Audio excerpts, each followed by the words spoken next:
नौरोज़ के मौके पर ईरान के नए रहबर आला मुश्तबा खामनाई का 9 सिफ़ात पर मुश्तमिल तहरीरी पैगाम सरकारी टीवी पर पढ़कर सुनाया गया, जिसमें उन्होंने कहा कि हमने रोज़े और जिहाद को एक साथ जारी रखा। अल्लाह का शुक्र है कि दुश्मन टूट चुका है। BBC इसराइल के मुताबिक ईरान के तीसरे रहबर आला मुश्तबा खामनाई ने अपने पैगाम में कहा कि ईरान और उसके पड़ोसी ममालिक के दरमियान दूरियां पैदा करने की कोशिश की है। खामनाई ने पाकिस्तान और अफगानिस्तान के दरमियान बेहतर ताल्लुकात की ज़रूरत पर जोर देते हुए कहा कि वो इस सिलसिले में अपनी तरफ से ज़रूरी इक़दाम करने के लिए तैयार हैं ताकि हम मुसलमानों के दरमियान तक़सीम को ख़त्म किया जा सके।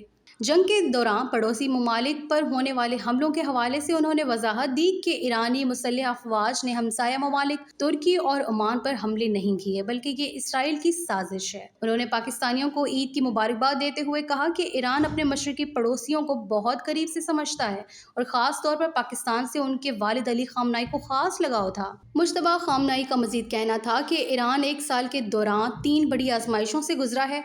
गुज़िश्ता बरस जून में हमले, दिसंबर में बैरून मुल्क के इमाम पर मुल्क गिर मुजाहिरे और तीसरी मौजूदा जंग। ईरानी रहबर आला ने अपने वालिद की इसराइली हमले में हलाकत को अजीम शहादत करार देते हुए इस साल के लिए कौमी यकजहती और कौमी सलामती के साए में मज़ाहमती मईशत का नारा दिया। उन्होंने मज़ीद कहा कि जंग के दौरान कौम को मुत्तहिद होने की ज़रूरत है और हमारा इत्तेहाद दुश्मन को झुकने पर मजबूर कर देगा।